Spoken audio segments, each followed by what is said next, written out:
Rail apprentice साथियों नमस्कार। आप सभी साथियों से मेरा निवेदन है और इस समय मैं विनती करना चाहता हूं कि हम सभी साथियों को धैर्य बना के रहना है, क्योंकि मौजूदा समय रेल अप्रेंटिसेस के भविष्य के लिए बड़ा ही नाजुक दौर से गुजर रहा है। हम सभी रेल अप्रेंटिस साथियों ने जिस हिसाब से प्रयास किया है, जिस हिसाब से हम सभी साथी कमेटी मेंबर्स दिल्ली पहुँचे,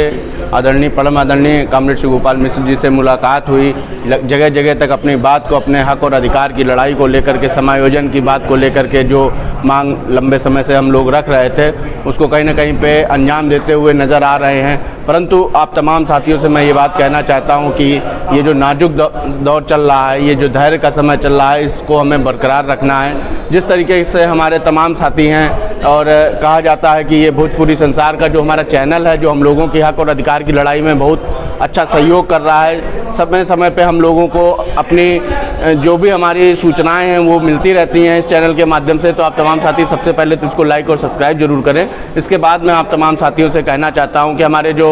गौतम राउत जी हैं, जो अपने जिम्मेदारी को समझे, कमेटी मेंबर्स की मीटिंग में दिल्ली में आए और 3 दिन का सफ़र करने के बाद जब वो उड़ीसा पहुँचे,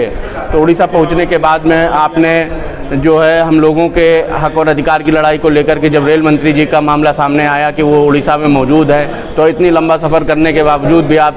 वहाँ पे पहुँचे, अपने हक और अधिकार की लड़ाई को लेकर के जो ज्ञापन दिया, रेल मंत्री जी ने उसको सुना और हम लोगों को कुछ न कुछ आश्वासन देने का कार्य किया है। तो आप तमाम साथियों से मैं कहना चाहता हूं कि ये जो दौर है, ये जो समय है, इसमें धैर्य बना के रखना है। जितने भी तरीके से सोशल मीडिया के माध्यम से, फेसबुक के माध्यम से, ट्विटर के माध्यम से, इंस्टाग्राम के माध्यम से हम लोग अपनी आवाज़ को, अपने हक और अधिकार की लड़ाई को बुलंद कर रहे हैं, उसमें मर्यादित रहना है, संगठित रहना है। हमारे तमाम साथी ऐसे भी हैं जो ऊट पटांग बयान कर देते हैं, तो अपने उन साथियों की ये जिम्मेदारी बनती है कि उन लोगों के ऊपर अंकुश करना है, कंट्रोल करना है और अपने आंदोलन को जीवंत रखना है, अनुशासन में रखना है, क्योंकि अनुशासन ही एक संगठन की सबसे बड़ी पहचान होती है। अब तमाम साथियों से मैं ये बात कहना चाहता हूँ कि इस समय धैर्य बना के रखें। आशा करते हैं बहुत जल्द ही हम सभी लोगों का कुछ न कुछ समायोजन का रास्ता जरूर निकल के सामने आएगा। धन्यवाद।